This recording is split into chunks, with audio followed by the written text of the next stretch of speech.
Nice one for clicking on this video. Did you know, as a club legend, you can get 20% off all Red Men merch? Just go to redmenplus.com, sign up as a club legend, and there you go, 20% off all Red Men merch. Up the Reds. Let's get into your show. A deal for your first signing of the January transfer window is done. Talk to us about your thoughts on why you've moved now for Cody, why he's been on your radar for a while now, and when he might be available. I think the first two questions are the answer is pretty easy. It's obvious because he's a really good player. So the package is really interesting. The edge is in the potentially shows the or has and the quality he showed already in Holland and with the national team as well. So it makes him a really interesting player, and that's why we were very interested to get him in, and I'm really happy that we could do it. So big for us, really big for him as well. So it's cool. He's obviously delighted about joining us, and yeah, everything will be good. So great day, let me say it like this. And when he might be available?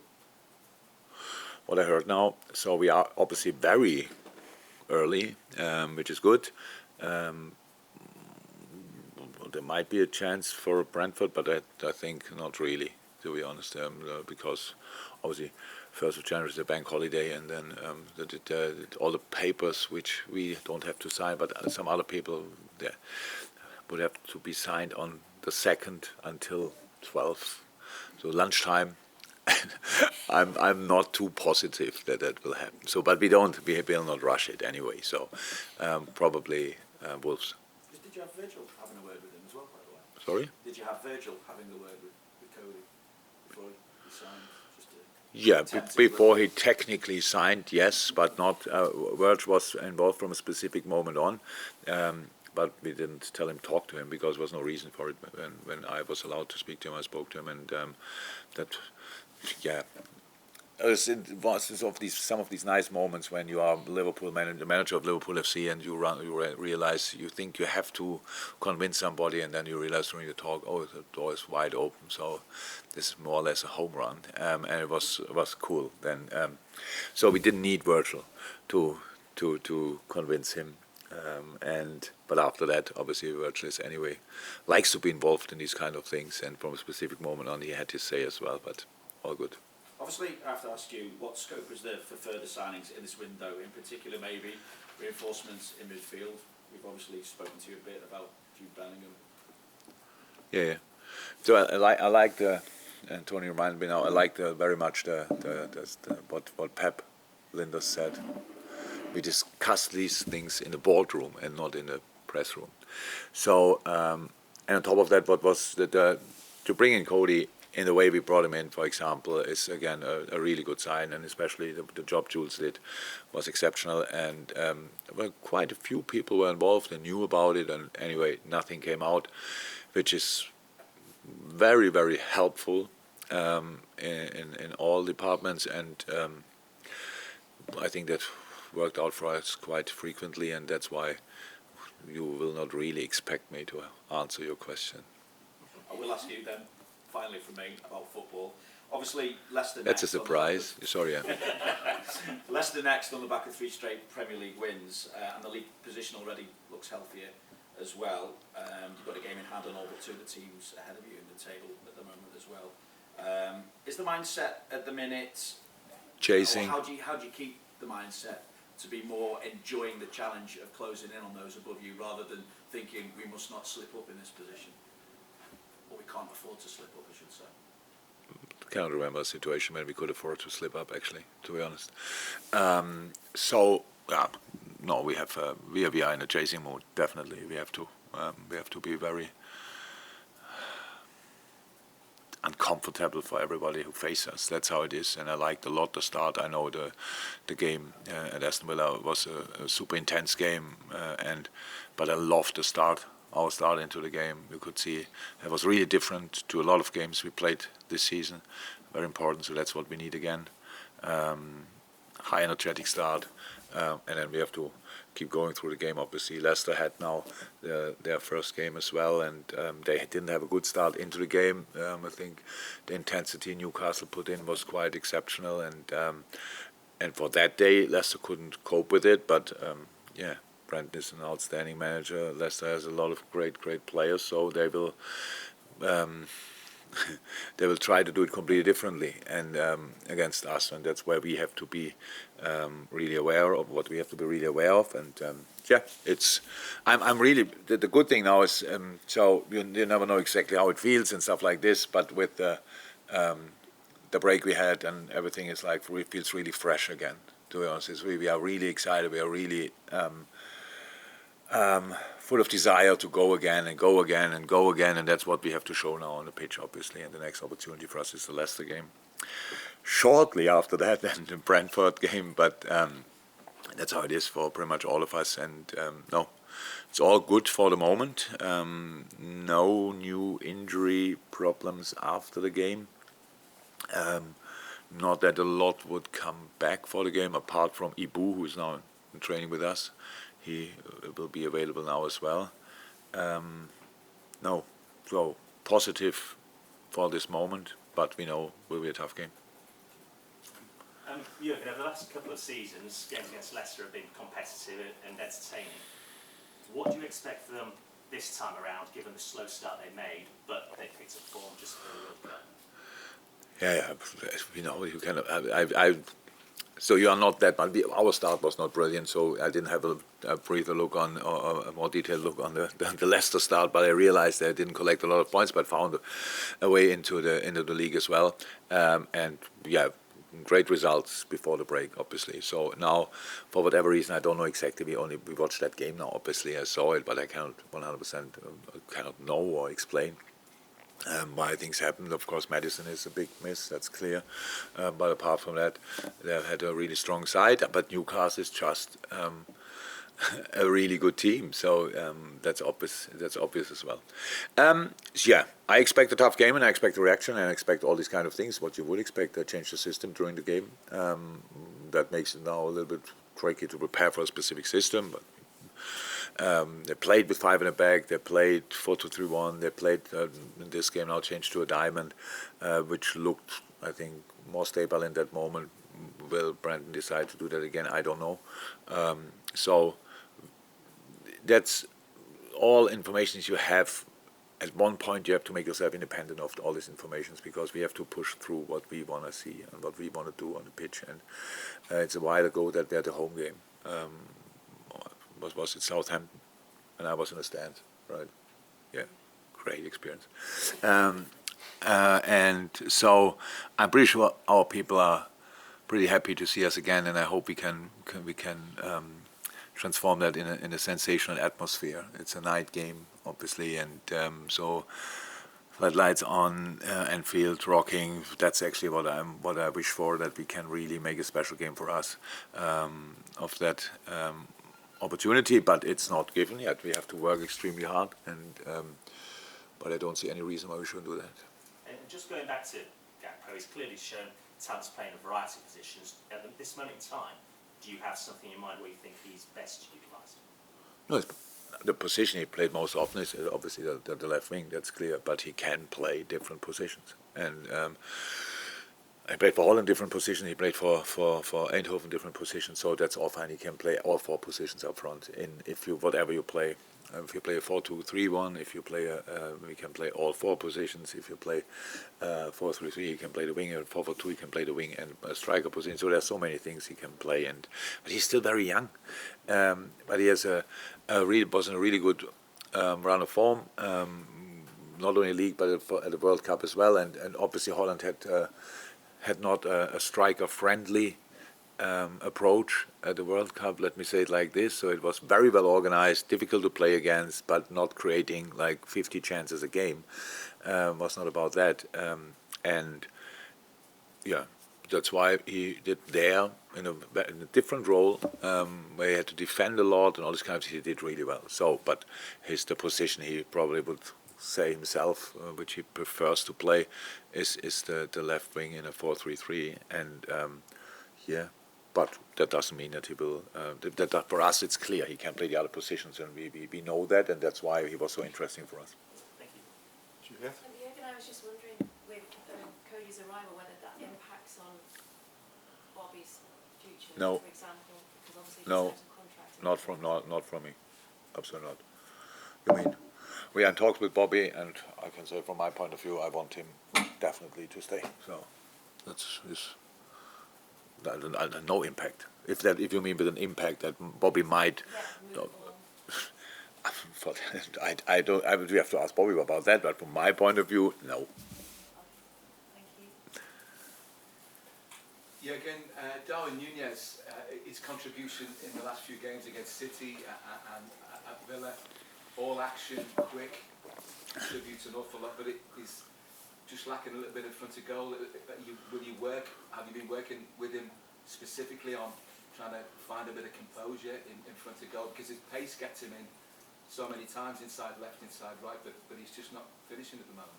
Yeah, at the moment, that's it. So the only problem with a footballer has that if you improve, you get tested every 3 days pretty much, and that's then, didn't work out yet. Are they not working on it? Of course we are. It's more about talking and to stay relaxed in these moments, because I'm now really not only since yesterday in the business, and I saw so many developments of players in all directions, and for me it was always, it's like for a striker is a problem if he doesn't have chances. That's a real problem. If he doesn't get in situations, that's a problem. We can sort that, but it's much more difficult. The rest, you get in situations, you gain experience in the same situation, you come in the same situation again, you know what you did last time, so you do it slightly different, or you do it again because it was unlucky, all these kind of things, but that comes all with time.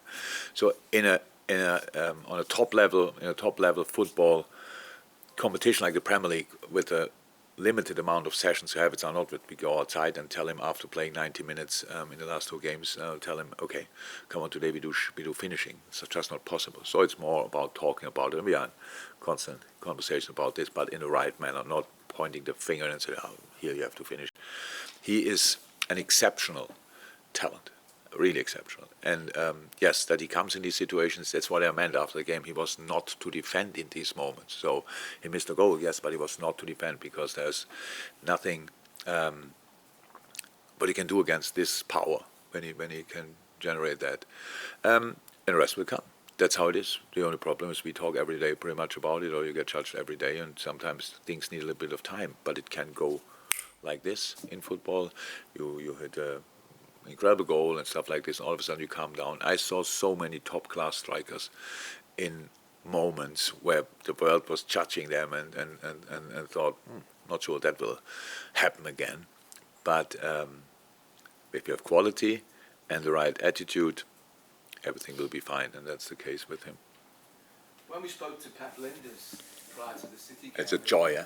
Yeah, always interesting. It is. And he was making the point that a lot of the time in Dubai was spent with the players, making sure that they reconnected to the Liverpool values that have been a huge part of your success since you've been there. I mean, from our perspective, it looks like the games against City and Villa, It worked out, eh? that really has worked. I mean, can you see that? Can you see the urgency returning that was lacking early on this season, maybe? And a bit more intensity. No, it was obvious for us. We had so we were pretty busy in the break as well. So we prepared okay, in the end of the real work, do then the analysts, but we told them what kind of videos we want, and then they gave us the first opportunity, the first few situations, and we said, okay, I'm not sure. So we realized we have to go back to show the real situation. We have to go back to last season. So yes, there were couple from that season, early in the season, but it was never like, that's not exactly like it should be. So we worked really a lot on these kind of things. It was not easy to change it immediately. It's how it's always. With problems, you have a problem, and it's not the solution is not always in front of you. So sometimes you have to work a little bit longer or harder to get away, find a way through. But yes, that's why I said I was really pleased with the start in the game, and I don't know how often we sat here and you asked me and told me that we conceded the first goal, and I nearly got sick of that. And so that's something we have to. You cannot avoid, obviously, always conceding a goal, but it's really important that we find a different start into the games, and that was now Okay, at City was different. That was not what we wanted, but Aston Villa was exactly how he wanted us to start, and that's the first step into a game, and that's something we worked on, and obviously the intensity in our defending situation, the counter pressing is must be again a different level, all these kind of things, and we worked a lot on it, and I saw signs, yes, but it's a long-term project, obviously. We have another 24 games for sure to go, and we have to show that in all of them. Carl at the back. There you go. Hi. Just go back to the Gakpo transfer for a minute. Because that deal was brought forward pretty sooner than you originally thought it might have been done or might have had a chance of being doing it, does that impact the resources of the budget you had for January anyway? Or is that additional, or does it work like that? That's part of the discussions we have in the boardroom and not in the press room. You can use that answer for everyone. Yeah. Okay, so you're not going to say... But I would say in principle it's like this for all people in the world. The money you spend has an impact on the money you can spend. Not. So it's not that it increased, but it's not nothing. No, it has nothing to do with each other. So really not. We know what we want to do, and we will see if we can do it. And it's about money, of course, but it's more about how it always was, about the right players. And we are really, really happy that we could get Cody. And I heard a couple of, not a lot, but a little bit here and there discussions, and I understand all that. We have to talk about it, and